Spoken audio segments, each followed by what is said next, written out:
Well, welcome to Beans, Brews and Bread in the green shed back at home. Today we're going to be trying to grow some supermarket garlic in pots at home and see if we get them planted out in the spring. So go and have a look.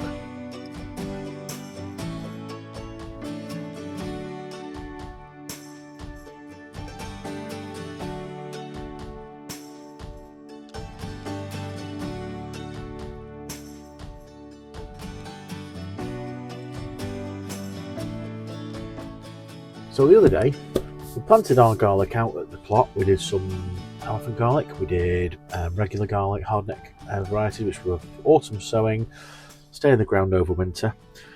Ground's a bit cold now, but it's not frozen, so you can still get some in if you're lucky. But what you can do is you can put them into cell trays at home and keep them outdoors. Don't need to be kept in a heated greenhouse or anything, but they can carry on over winter, and you can get them out in spring when conditions are a bit better.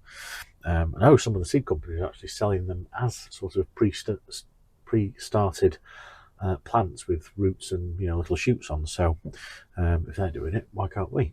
Now, the accepted advice is that garlic should be bought from sort of recognised dealers or stockists online, garden centres, seed companies, etc.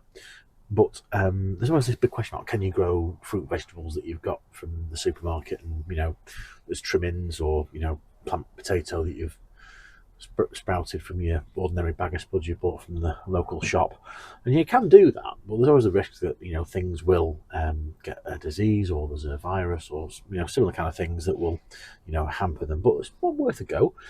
Seed can be quite expensive these days, and sort of the stock for garlic's quite limited at the moment. There's plenty in the shops. So I was looking around, and we went to Aldi the other day, and they were selling these extra large garlic cloves. You can see the size of that. That is really quite a chunky size bulb. So I got 3 of these.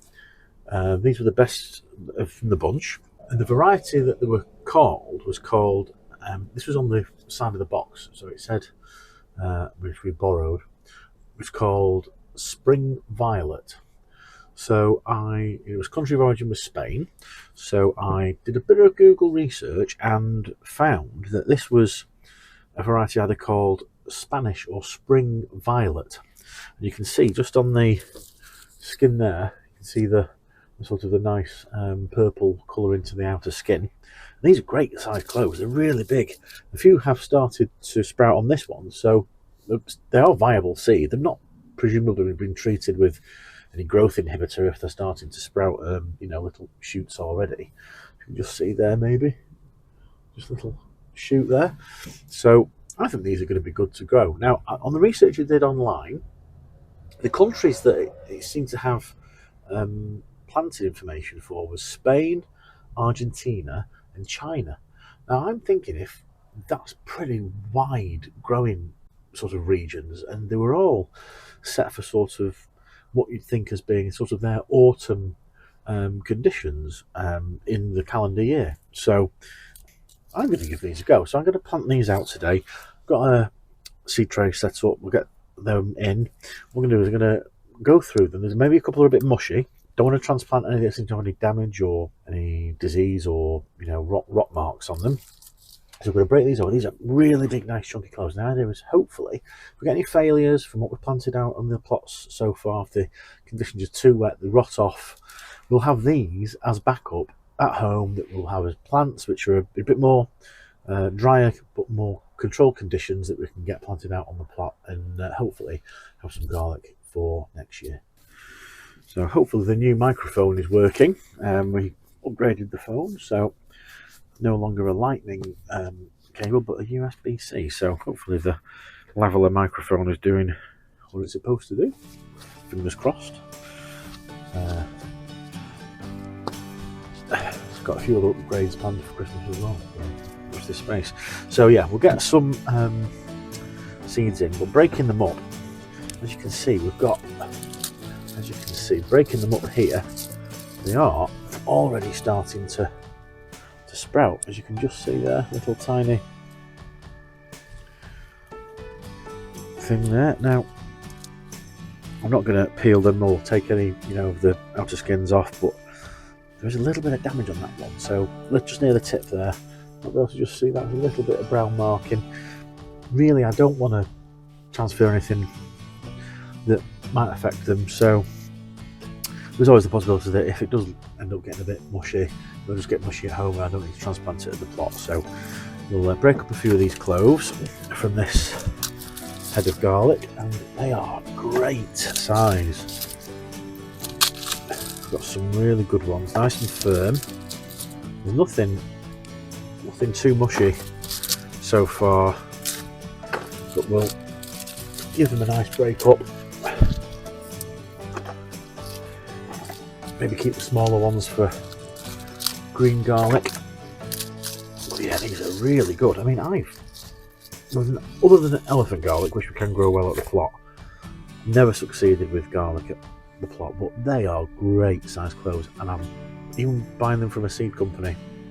Never had cloves this size on regular garlic to plant. So they say to reserve the best cloves each year to carry on growing the variety, and it may, acclimatise to our conditions here.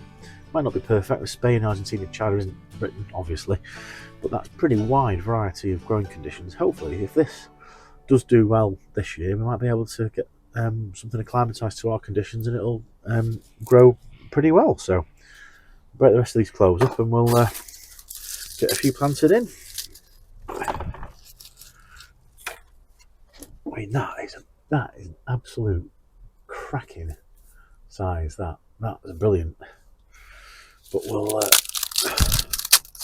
have a look. Hopefully they're not. So these were available at Aldi. You might be able to get, similar size. Oh, great! Look at that.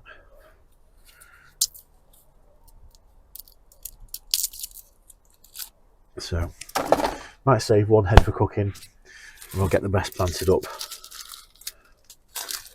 But if we could, get plants this size for just, 80p a head, you'd be paying what? Maybe $5.99 for 2 heads from a seed supplier. So if you can get these from the shops, you get the double benefit of being able to cook with a few, the smaller ones, straight away.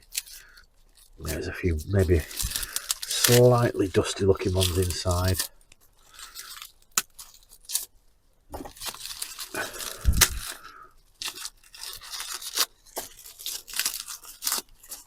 And there'll be plenty protected here at the house in the green unheated polytunnel.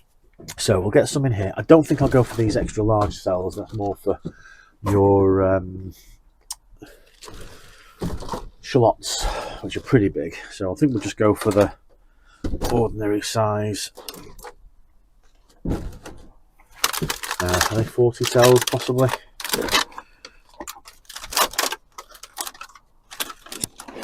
A few of these are knackered now. There we go, that's a nice one.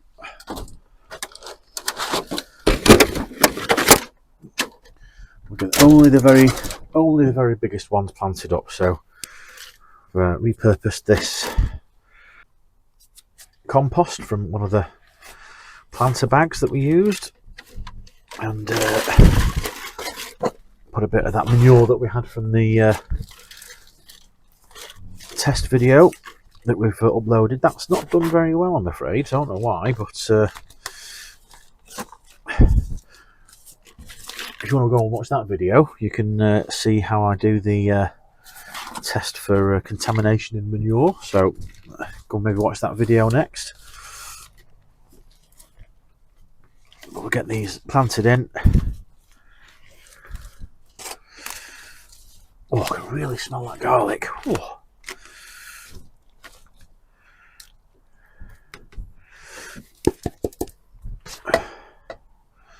Only the very largest head planted. There's a few doubles stuck together, but get these in nicely planted. Just give them a good press in. And the advantage of these cell trays is that you can keep them. Look at that! whopper. Absolutely enormous, that one.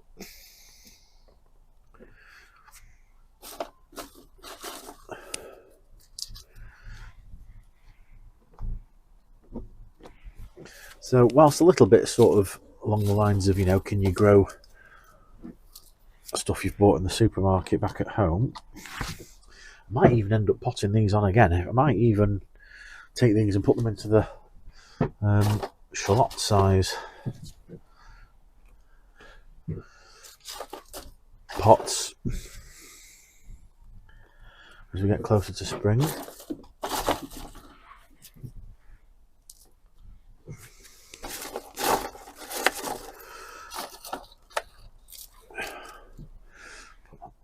Big one in from the beginning. Look, it's kind of nearly too big to put into the cells.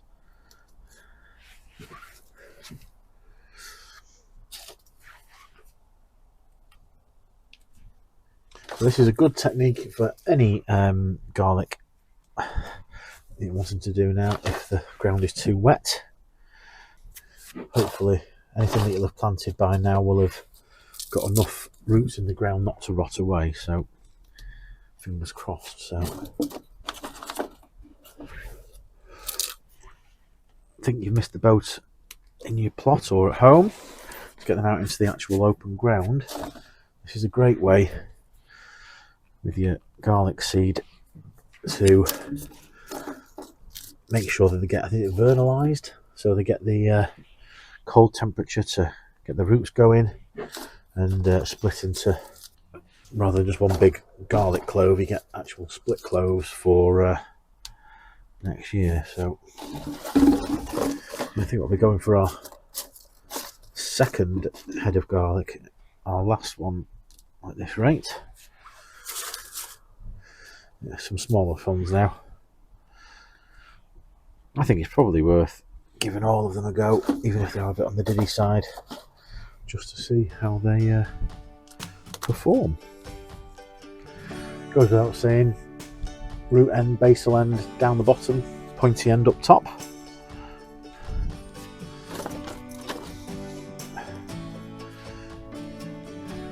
That will break up the last head now. A lot more in this one, maybe not as large a slice of cloves as the other one, but it's a bit squishy, that one. There's no point planting anything that looks like it's already on the way out.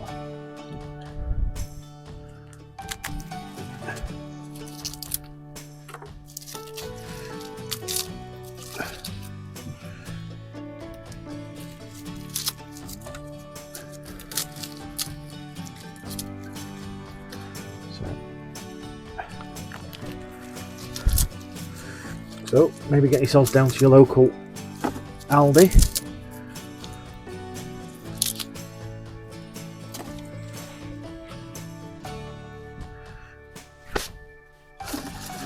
Pick up some of this spring violet or Spanish violet, if there's any. Hopefully there's some left. If not, maybe try and find the same or similar variety name in your local shops and give them a go.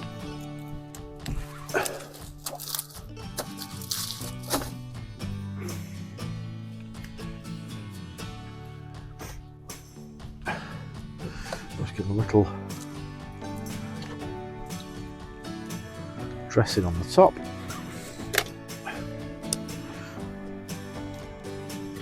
Not bad for 5 minutes work and bit of a try on, but we'll keep that at home.